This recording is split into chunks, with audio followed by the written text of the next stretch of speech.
What's up guys, this is Astranox. In this Boss Arunka video, I want to showcase her with powerful teammates.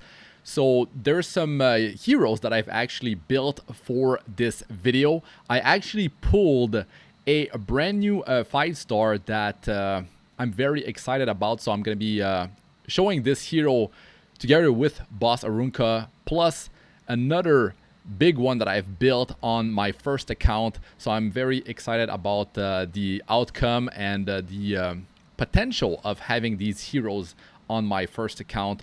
So there's a Light Angelica, very powerful because making the enemy silenced allow Boss Arunka to just soak up their skill 1 very easily. And with the skill 1 only available for them, it really makes things so much easier for you to deal with the enemy. And one big thing I need to change on Boss Arunka is actually to put her on counter set, but I don't have the proper stats on this first account. I've pretty much farmed Wyvern most of the time on this one, going for speed and all these things from the Wyvern. So having her on counter, especially having her using maybe the Rocket Punch artifact from AE Karina, right? Espa collaboration, Karina limited artifact would allow her to deal damage, extra damage based on her defense. So if she was on counter set, plus she had the Rocket Punch 5-star limited artifact, she would deal some decent damage. Now, if you have the enemy silenced, that means it's just a bunch of skill 1s going toward your Boss Arunka. So that's guaranteed to be happening almost, unless they remove the silence, unless their skill 1 is an AoE attack. So if they have an AoE skill 1, of course it's not gonna go just on her. But it really makes things so much easier if you're able to silence them, or at the very least cripple them. So in my original showcase of Boss Arunka, I was actually using Dizzy to cripple the enemy. So that's attack break, decrease hit chance, speed down, and the extension of debuff duration. So that's actually very powerful. If you don't have Light Angelica at this point now in Epic 7, I mean, quite a few players have Light Angelica, so that's good that I'm showcasing this combination. And that's not the only combo I want to actually talk about. I show you guys Boss Arunka with different team compositions, but ML Angelica, Light Angelica, is actually there in all the battles because I feel that she is extremely strong. Janua, I actually just got him, and I'm very hyped about him because he is an insane single target. I mean, he does have some AoE, an amazing single target damage dealer. Ridiculous the amount of damage he's able to do. And you guys see the damage breakdown in my battles. He's just like cleaning up. I mean, now we have Sid in here, so I'm definitely trying different things. Now, Light Angelica is not, a hero that will have that much speed. It's going to be hard to bring her to like 300 speed. But mine, you will see the gear actually and the stats of each of the heroes that I brought in this Boss Arunka showcase at the end of the video. So if you want to check their stats, how they're built, which set, which artifact, it's at the end of the video. So Janua, I mean, ridiculous with the immortality. The immortality really helps him stay in the battle that much longer, and it makes his skill 1, when he drops like, is it like below 25% HP, he triggers his like plan A, is it called? And then he pushes his combat readiness, and then the skill 1 is it triggers the skill 3. So like there's a huge damage out of that. And also the skill 3 penetrates defense, so very reliable damage. He cannot be one-shotted, so that's great. And I also bring Blaze Dingo. Blaze Dingo is so powerful with the invulnerability that you can apply on Boss Arunka forcing the enemy to attack her even if she has invulnerability, so she's not taking any damage. Not only that, Blaze Dingo allows Boss Arunka to stay alive longer because he heals her as well as put the invulnerability on her, as well as giving her like an attack buff, which, you know, helps her damage a bit. But it's really not about having big damage on Boss Arunka. Now, if I had her on counter set, that would be a bunch of defense break happening left and right, and it would really make things much easier for me to pick the enemy apart. So if you're not going to be running like a fourth position with like a defense breaker, like I did bring Ran before, but you know, sometimes you don't want to have like just a fourth position to apply defense break. So when you already have defense break out of Boss Arunka, I did bring Sid before, so Sid, he's able to defense break as well. Blaze Dingo, he can defense break as well. I forgot if he actually needs a special exclusive equipment to actually have defense break on his skill number 2. But that hero really slaps now, and I'm really enjoying using Blaze Dingo. Now, I did put the invulnerability on Genua because there's some big damage coming our way, and I want him to be healthy. I want him to keep the stealth, and that's also an attack buff. So if you have a damage dealer there that doesn't have attack buff, because, you know, Boss Arunka, Light Angelica doesn't provide attack buff, and Genua doesn't have attack buff all the time. I mean, greater attack buff out of his when he triggers, I believe, the plan A from the passive. Every 4 turn he can trigger that if he gets attacked under 25% HP, I believe.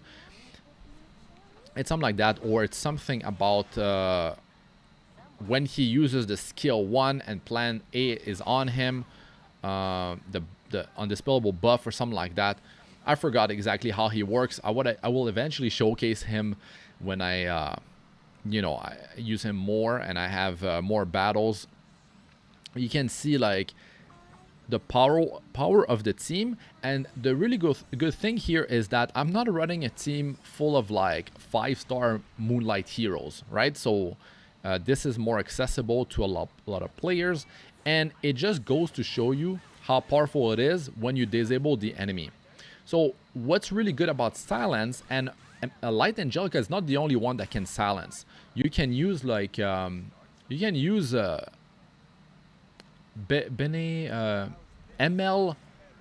Roman. ML Roman has silence as well with his skill number 3. It's just that Light Angelica provides you know, survivability for your team with her passive, as well as those silence on skill 1. But she's not the only one. The really powerful thing about silence is that they will be forced to use their skill number 1. And when they use skill 1 and their skill 1 is not an AoE attack, then that's guarantee attacks toward Boss Arunka, which makes your team stay safe in the back behind her. But if you have like Dizzy and she puts attack down, she puts, you know, decrease hit chance, she puts speed down, I believe, and extends the debuff duration. The thing is, they can still use skill 2 and 3, and not every hero are damage dealers. You're gonna have some heroes that have a very dangerous skill 2 and 3 that can cripple your team, that can disable the passive of Boss Arunka. So like, the problem with Boss Arunka is that if you don't have enough effect resistance, they can disable her passive, and that makes it so like they can seal her. If she's sealed like ML Luna, right? That's another reason why silence is so powerful. Even if they have those like ML Mercedes, if they have ML Luna, if they have what's her name? There's a Fire Ranger, I think. Anyways, she's able to seal, or it's a debuff that makes it so your passive doesn't work. I think there's another thing beside seal. I'm back in Epic 7. It hasn't been too long. There's a lot of kits that I need to go over, and I need to practice more in PvP. That's why I'm doing arena showcases. I'm climbing, and I'm not far from actually hitting champion. So that's good. And this team that I'm talking about is actually making things so much easier. Of course, you're going to go and you're going to fight teams that you can counter. You're not going to go in there versus teams with like billion, because you want to have your souls to actually soul burn the skill 1 of Boss Arunka or some of your other heroes like Light Angelica. If you soul burn her skill 1, that's 100% chance to silence, unless it gets resisted with that 15% innate resist.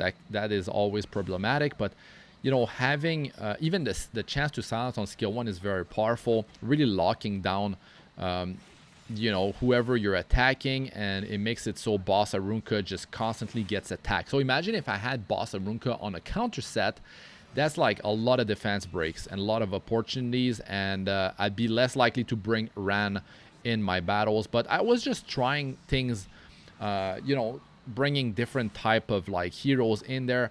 But really the core in my comp is Light Angelica and Janua. He's fire, of course, but if like a lot of teams that I'm fighting, they have a lot of teams I'm seeing on arena defense in where I'm at now on global, it's actually, you know, it's earth heroes like Mort, Celine, very powerful and annoying hero, but Janua can bait the Celine when you pop the skill 3 of Light Angelica. So that's actually another really good thing, and it triggers his passive. He stays alive, and then if you have like Blaze Dingo in there, he can heal up, you know, Janua, or Janua can just heal back up a decent amount with his skill number 3. So there's a lot of different things that you can do, and here we go with the Celine just attacking Janua, and no problem, that's fine. And then his plan A passive triggers, he gets the CR push, he's ready to go. Skill 1 with the plan A trigger gives him a buff, I forgot what is it, Berserk or something, anyways, and then it gives him greater attack buff for his the skill 3 trigger, which penetrates defense and replenishes life back based on the damage dealt.